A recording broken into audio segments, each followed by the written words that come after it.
Muito bem, queridos, vamos orar então. Nosso Deus, nosso Pai querido, Pai de amor, nós te louvamos, porque podemos te enaltecer por meio dos hinos, das orações, e agora vamos ouvir a sua palavra, Pai.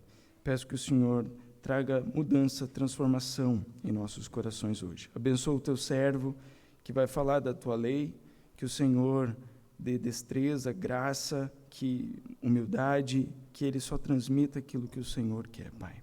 Abençoa o teu povo mais uma vez, também as nossas crianças que estão nesse momento também na programação para elas, que a sua palavra fale aos seus corações também. Em nome de Cristo. Amém.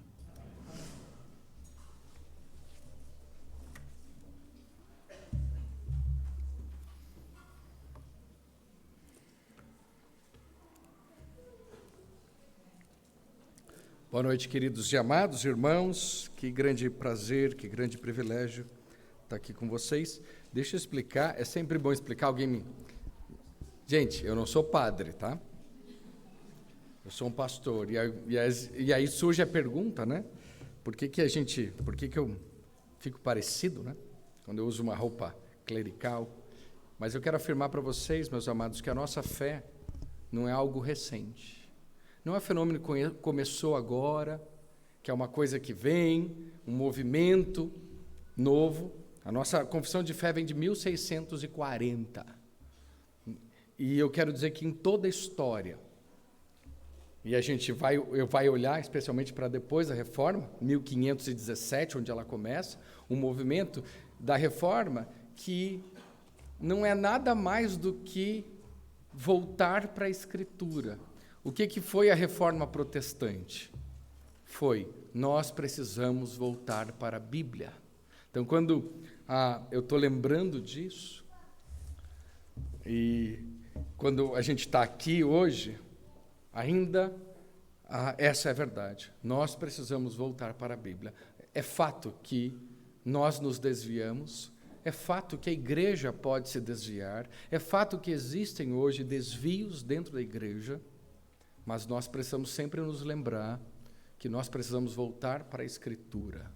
E é na Escritura que a gente vai, então, ter a religião pura e sem mácula, o Evangelho exposto. E na medida que nós abrimos a Bíblia, que Deus fale conosco, por meio do seu Espírito Santo e por meio da sua palavra.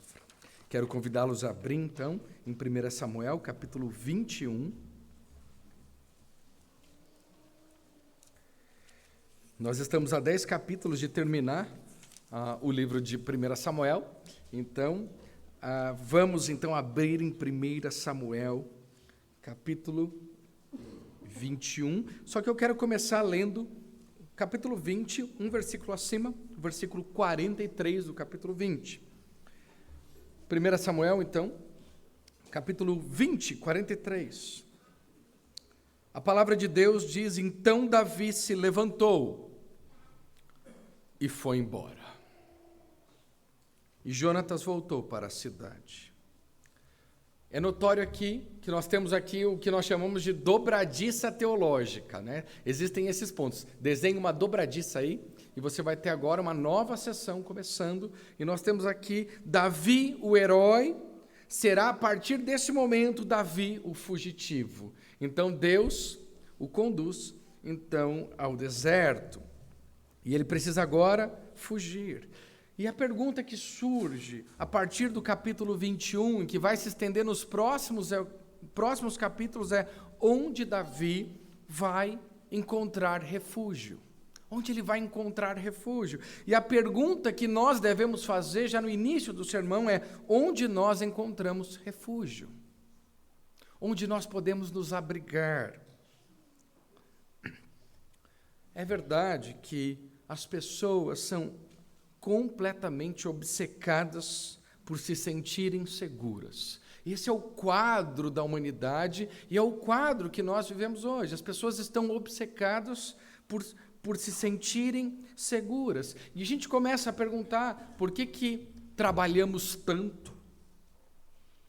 Ou por que tantas horas na academia e no espelho tonificando os músculos? Ou como eu faço para adquirir e ganhar o meu primeiro milhão? Tem até livro, né? O autor acho que não conseguiu ainda. A verdade é essa, as pessoas são absolutamente obcecadas por segurança. E é triste que a maioria das pessoas tem um conceito errôneo achando que podem controlar alguma coisa.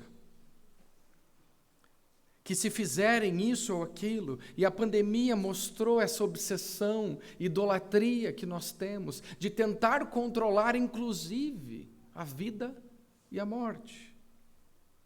Que se fizerem isso ou aquilo do jeito certo, alcançarão, e aí você pode colocar o que você quiser. Que nós vamos ter uma fórmula mágica, ou um passo a passo, para conquistar isso ou aquilo, e, no final das contas, o que todas as pessoas almejam, que alcançarão a realização pessoal. E agora Davi, o próprio, enfrenta esse mesmo dilema que nós vivemos. Mas Deus precisa ensinar a ele como a vida funciona. Então, se até agora Saul estava descendo e Davi estava subindo, olha o que acontece. Davi descendo, subindo, Davi dá uma descida. É a primeira vez que ele tem uma situação que ele precisa se deparar. E nós vamos caminhar com Davi, a ideia é essa nesse capítulo, vamos caminhar com ele, vamos ter várias paradas, tá bom? E a primeira parada está aqui em Nob, é o nome da cidade, ou o nome do lugar. Nob, capítulo 21, versículo 1 a 9, que diz o seguinte: Então Davi foi até Nob, ao sacerdote Aimeleque. Aimeleque, tremendo, saiu ao encontro de Davi e perguntou: Por que você está sozinho e ninguém veio com você? Davi respondeu ao sacerdote Aimeleque: O rei me deu uma ordem e me disse que ninguém deveria saber porque ele me enviou e qual é a tarefa de que me incumbiu. Quanto aos meus soldados, combinei que me encontrassem em tal lugar, tal e tal lugar. Agora, o que você tem à mão? Dê-me 5 pães ou o que puder encontrar. O sacerdote respondeu a Davi, dizendo: Não tenho pão comum à mão. Há, porém, pão sagrado, se ao menos os seus soldados se abstiveram das mulheres. Davi respondeu ao sacerdote: Sim, como sempre, quando saio à campanha, foram-nos vedadas as mulheres e os corpos dos soldados não estão imundos. Se isso acontece em viagem comum, quanto mais serão puros hoje. Então o sacerdote deu a Davi o pão sagrado, porque não havia ali outro, a não ser os pães da proposição, que tinham sido tirados diante do Senhor, quando foram trocados no devido dia por pão quente. Acontece que estava ali naquele dia um dos servos de Saul, detido diante do Senhor, cujo nome era Doeg, edomita, o chefe dos pastores de Saul. Davi disse a Aimeleque: Você tem aqui à mão uma lança ou uma espada? Eu não trouxe comigo nem a minha espada, nem as minhas armas, porque a ordem do rei era urgente. O sacerdote respondeu: A espada de Golias, o filisteu, a quem você matou no vale de Elá, está aqui, enrolada num pano atrás da estola sacerdotal. Se quiser levá-la, leve-a, porque não há outra aqui a não ser essa. Davi disse: Não há outra semelhante, dê-me essa espada. E o desespero então bate Davi. Ele vai sozinho. Como diz, né, aqui no nosso texto, a fuga de Davi, então, a nossa história, podemos dizer, começa com as flechas de Jonatas indo para o lado errado. Deus tira seu amigo leal e agora ele segue sozinho. E ele precisa, então, aprender. Um dos corinhos da minha juventude, não sei quem vai lembrar aqui, ele era bem simples. E ele dizia assim: só confiar, só confiar. Estou aprendendo a confiar. Estou descobrindo que nele há poder. Estou confiando em Cristo. Vocês lembram? Bem, cantei tantas vezes. Era só isso, o corinho. Só confiar. Não vou cantar aqui. Parei agora. E então agora ele estava tendo que aprender. E esse é o caminho pelo qual Davi tem que passar para adquirir não dinheiro nem força, mas um coração segundo Deus. E ele então para aqui em Nob. A fuga de Davi começa então, onde ele enganosamente obtém alimento e a espada de Golias. E apesar disso, com o fim de ensinar-lhes uma lição de dependência, o Senhor permitiu que um dos servos de Saul testemunhasse um incidente. Então ele chega lá e conta a história mais mal contada que eu já vi, né? E se a gente fosse fazer um comentarista da época, né?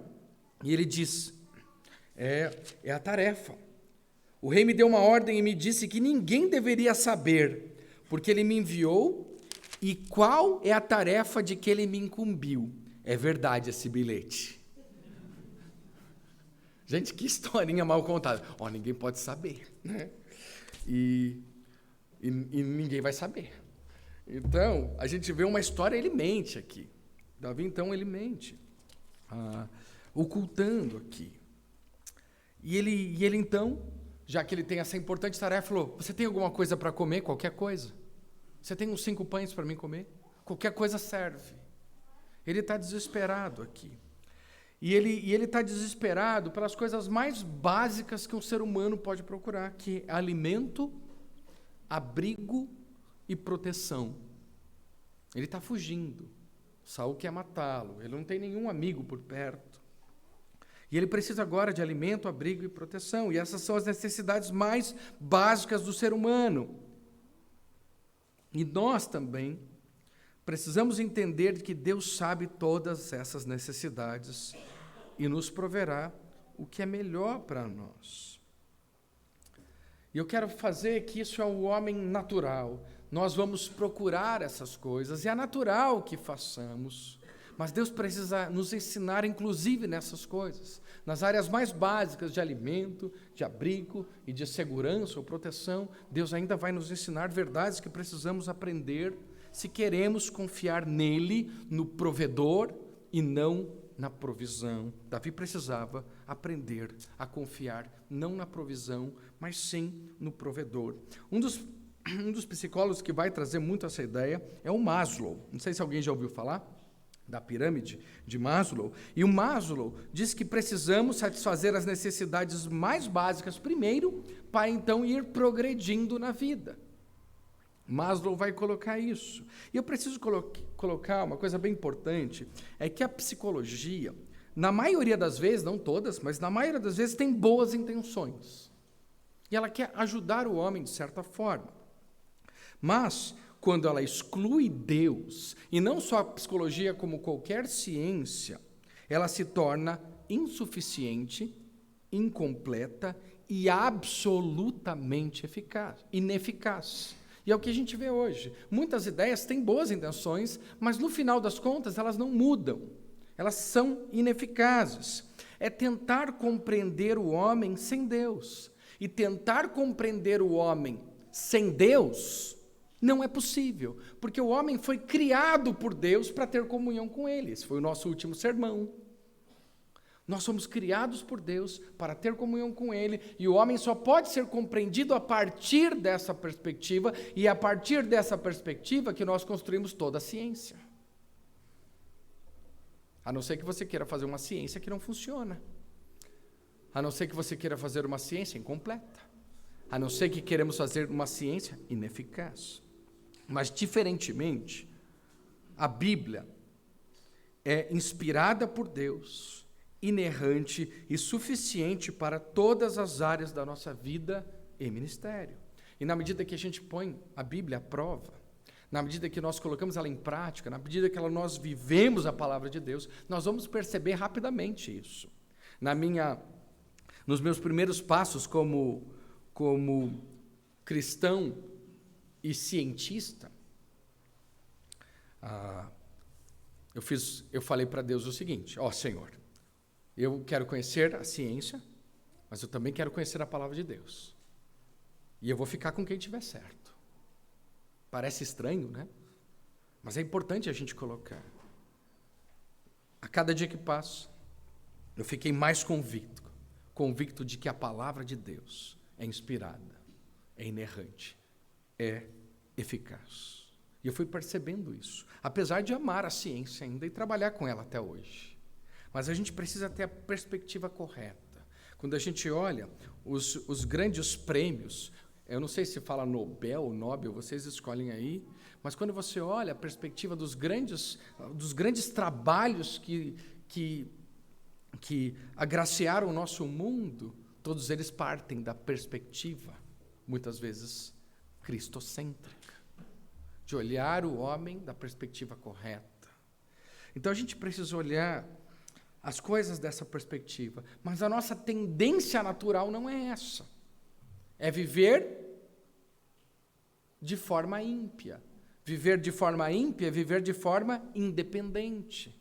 Nós não queremos depender de ninguém, nós queremos controlar, ser senhores da nossa vida. E aqui Davi parece buscar de forma quase natural os 3 primeiros níveis da pirâmide de Maslow.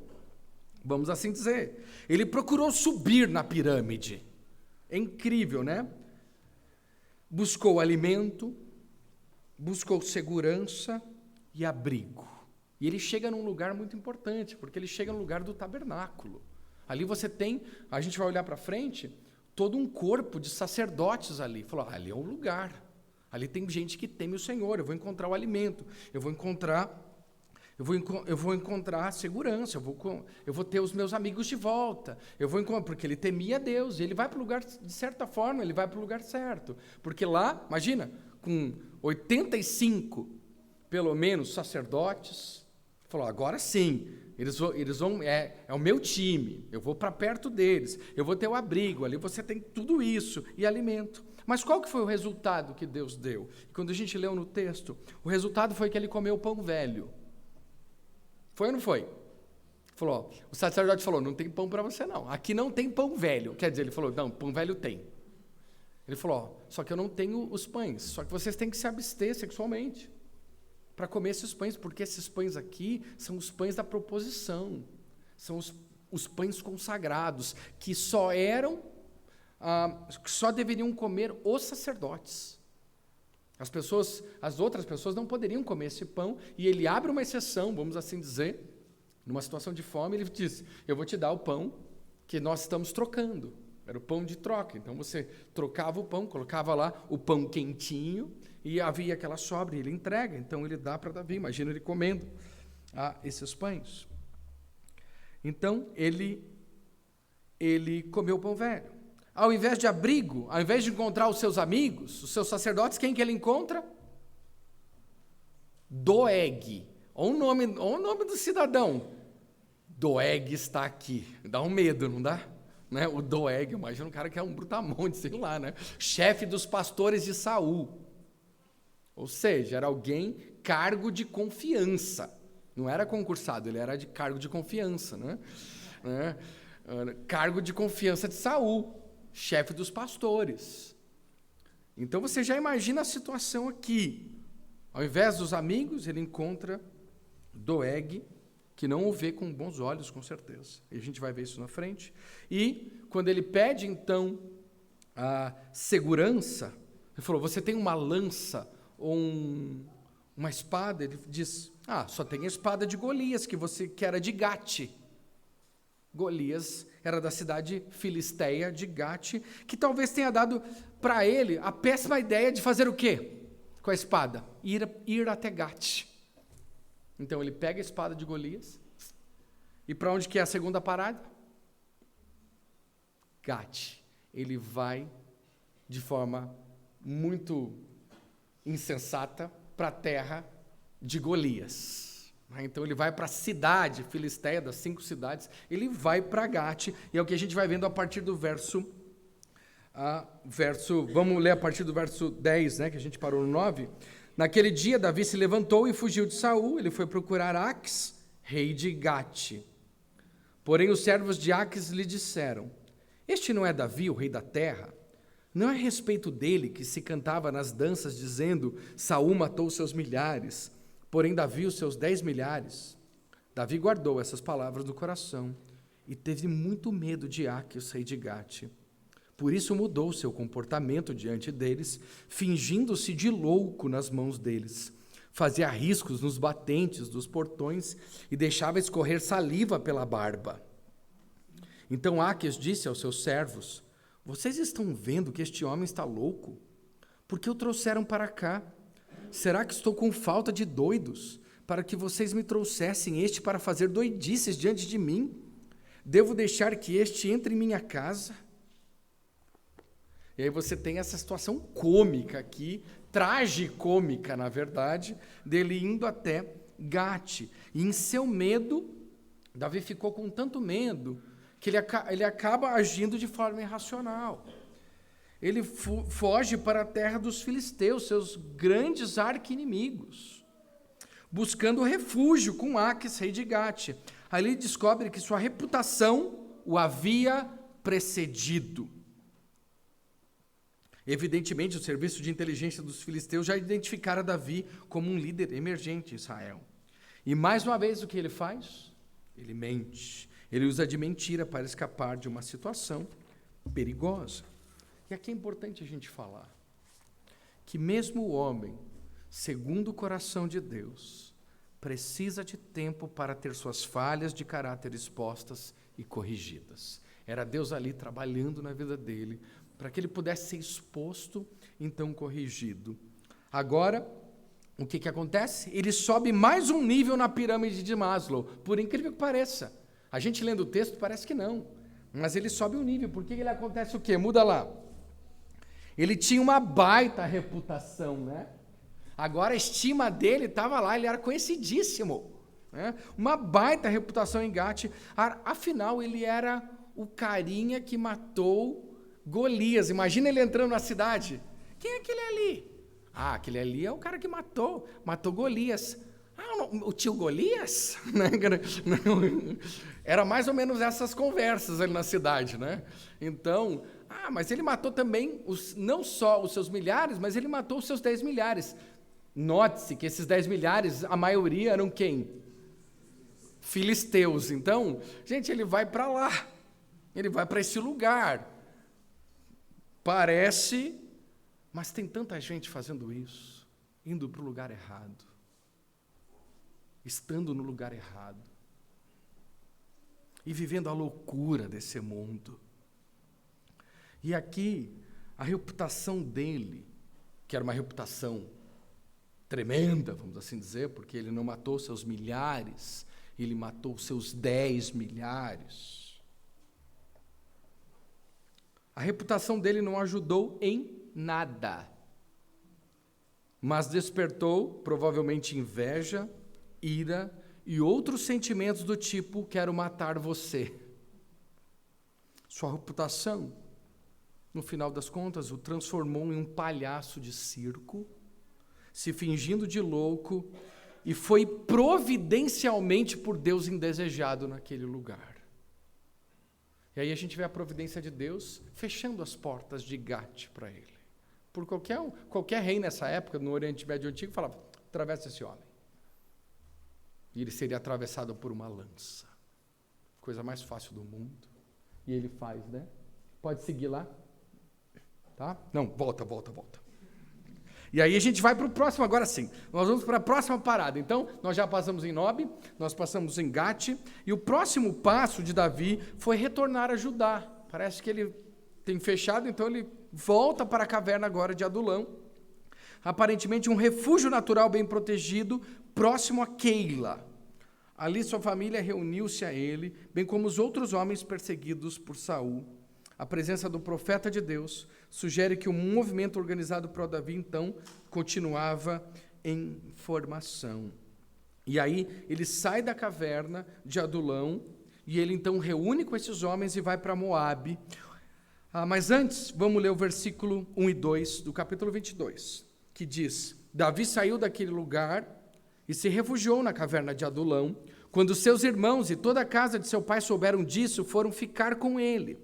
Ajuntaram-se a ele todos os homens que estavam em dificuldades, os que tinham dívidas e todos os amargurados de espírito, e Davi se tornou o chefe deles. E havia com ele uns 400 homens. Eu brinco aqui dizendo que ele montou uma igreja, né? Então, tá, não ficou ofendido, tá? Mas é verdade. Então, a gente vai vivendo isso aqui, e a gente vê essa situação agora com ele. E então ele vai então para Moabe.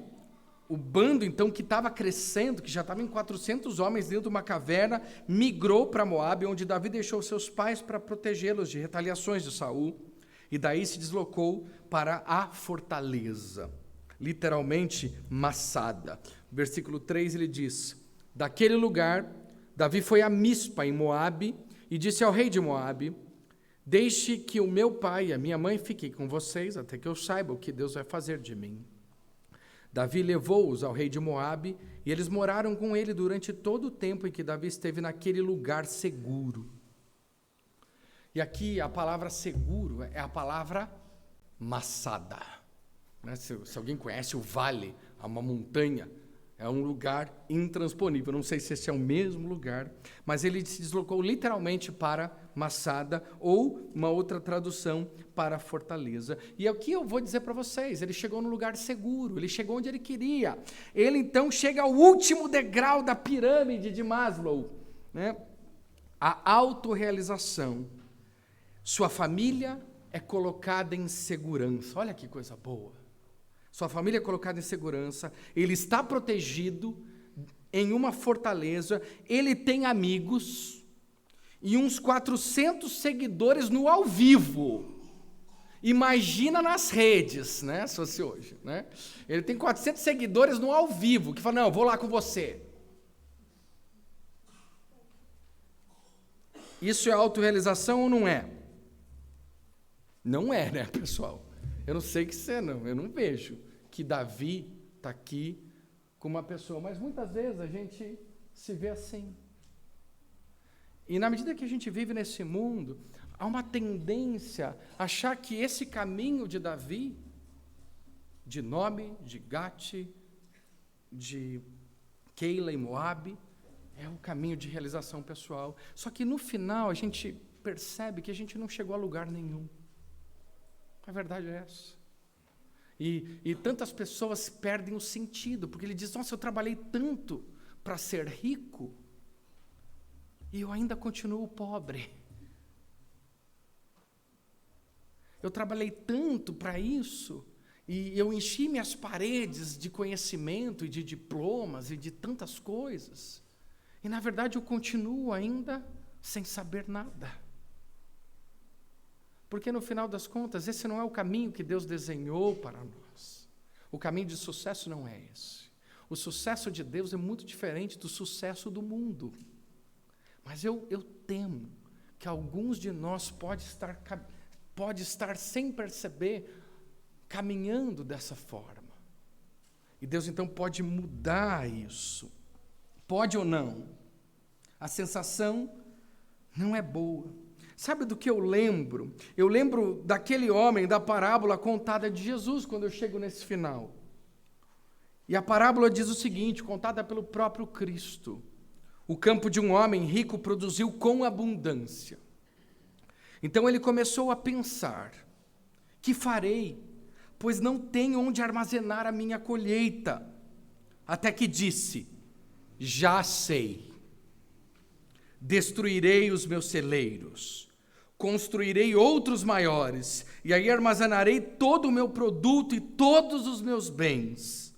Então direi à minha alma: você tem em depósito muitos bens para muitos anos. Descanse, coma, beba e aproveite a vida. Mas Deus lhe disse: louco, esta noite lhe pedirão a sua alma. E o que você tem preparado? Para quem será? Esse texto vem de uma discussão de heranças, de deixar heranças para alguém. É interessante que Jesus mesmo responde. E Jesus sempre responde de uma forma muito legal. Jesus sempre responde fazendo uma outra pergunta. Jesus, ele responde fazendo perguntas, e ele diz assim: de que adianta uma pessoa ganhar o mundo inteiro e perder a sua alma? Termina em pergunta. Cabe a nós refletir nisso. Nesse ponto, e aqui que é tremendo e maravilhoso, é que Jesus inverte a pirâmide e diz a cada um de nós hoje: buscai, pois, em primeiro lugar o reino de Deus e a sua justiça, e todas essas coisas os serão acrescentadas. O que Jesus faz é tremendo, mais uma vez. Ele pega a pirâmide e diz assim, vira ela de cabeça para baixo e diz: busque a Deus em primeiro lugar, você vai ter realização completa. E todas essas coisas que você considera importantes, as necessidades fisiológicas, vai ser acrescentada. Isso, para mim, Deus fala, é coisa. São só coisas na nossa vida. E aí chegamos, então, na última parada do nosso texto e último versículo de hoje. Porém, coloca lá, porém, toda vez que você lê mais porém, saiba que Deus vai fazer alguma coisa tremenda. E chegou a hora de Deus intervir. Deus deixou, vai lá. Quer continuar? Ô, maluco, fecha o portão de Gate lá. E ele lá, precisa de pão? Dá pão velho para ele. Gate, fecha o portão para ele. Vocês saem, e aí Deus fala para ele o seguinte, versículo 5, último versículo de hoje. Porém o profeta Gade, e Deus levanta o profeta, que disse a Davi: não fique neste lugar seguro, não fique nessa fortaleza, vá e entre na terra de Judá. Então Davi saiu e foi para o bosque de Herete. E a nossa última parada hoje é em Herete. Foi nessa ocasião que a tradição afirma que Davi escreveu, sabe o quê? O Salmo 23. A tradição vai colocar o Salmo 23 exatamente nesse momento da vida de Davi. Ele sai da fortaleza e ele entra num bosque, o bosque de Herete. Ele entra em uma floresta com 400 homens. Alguém já entrou numa floresta? Você já tentou tomar água numa floresta? Você já tentou? Eu não estou falando de uma floresta tropical. Eu estou falando de uma floresta no Oriente Médio. Você já tentou achar alimento numa floresta? Numa tropical é muito, muito, muito difícil você sobreviver numa floresta. Você tem que ter treinamento para isso. É difícil encontrar água, é difícil encontrar alimento. Você vai basicamente comer raiz. E vai ser muito difícil você sair vivo dali. As pessoas morrem quando se perdem. E aí, Davi agora entra. Deus fala, sai dessa fortaleza. E entra na floresta. E ele entra, e ao perceber a própria situação de pura dependência divina, em um ambiente sem conforto, porque dormir em floresta é terrível também, e alimento, exclamou confiante. E ele diz lá, o Senhor é meu pastor, não me faltará. Uma outra tradução é, o Senhor é pastagem, não me faltará. Duas possíveis traduções nisso. E essas duas propostas de tradução, pastagem e meu pastor, em hebraico tem as radicais idênticos, você vai ter que escolher. O hebraico é assim. E diferem por pequenos sufixos ou pontuações. Mas quando você olha o texto bíblico, não tem. Então, o autor vai ter que dizer. A palavra pastagem aqui assemelha-se muito ao possessivo meu pastor. E Davi então se esconde na floresta e percebendo ali que não conseguiriam alimentos tão facilmente, finalmente então ele precisa confiar em Deus e nas suas provisões. Essa interpretação é reforçada pelo fato dos judeus até hoje recitarem esse salmo após lavar as mãos e antes das bênçãos e ao término das refeições. Há uma ligação íntima do Salmo 23 e a refeição. Lembra? Ele começa o nosso texto, que você tem para mim comer. Ele está desesperado de fome. E agora ele faz sentido. O Senhor é meu pastor, e a gente tem a tradução mais conhecida, e nada me faltará. Mas sabia que a palavra nada, aqui, é apenas uma adaptação linguística dos tradutores à palavra ló, que quer dizer não. Por isso, A gente tem que responder, estamos confiando na provisão ou no provedor? Quando a gente olha essa canção de Davi,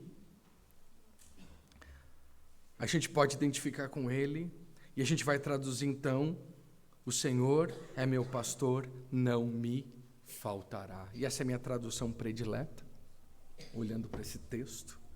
O Senhor é meu pastor, não me faltará. É um jeito de mesclar as duas palavras, pastagem e pastor. E de qualquer forma, ainda que a gente olhe como pastagem, ainda que a gente olhe como o pastor, ele está ali, ou está alimentando, ou conduzindo. E ele diz: loezar, não faltará a mim. Esse verbo aqui dá ideia de continuidade, ele está no incompleto, ele não fecha. É como você ter uma dependência de Deus. Ele não vai faltar agora, ele não vai faltar daqui um minuto, ele não vai faltar daqui um dia, ele é o meu pastor, ele não vai faltar. E o sentido da frase aqui não é que não faltará, mas eu já estou cheio, de forma que eu não preciso de nada. Eu já estou completo, eu já estou cheio. De forma que eu não preciso ficar buscando, porque é Ele que cuida de mim. Ele não faltará a mim. E quando nós olhamos para isso, não faltará a mim, não é simplesmente cruzar os braços e esperar por socorro. Davi, então, saiu e foi para o bosque. Ele obedece. É adentrar nas densas e escuras florestas da falta de provisão para encontrar o Senhor provedor. Jesus é o nosso provedor. Foi Ele que deu a sua vida por nós. E a Bíblia, eu termino com um versículo em Romanos capítulo 8, que já estudamos, que diz o seguinte. Romanos capítulo 8.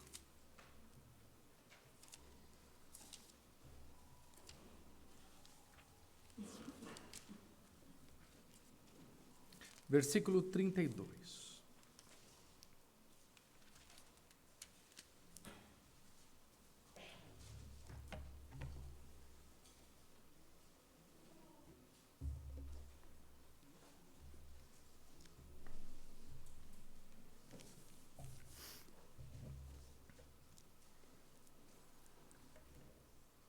Romanos capítulo 8, verso 32.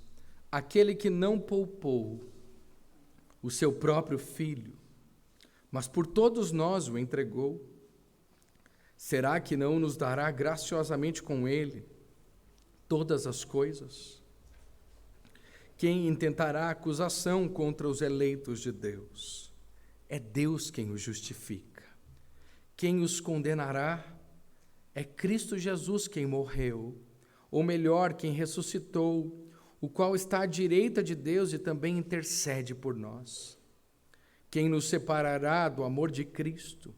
Será a tribulação, ou a angústia, ou a perseguição, ou a fome, ou a nudez, ou o perigo da espada?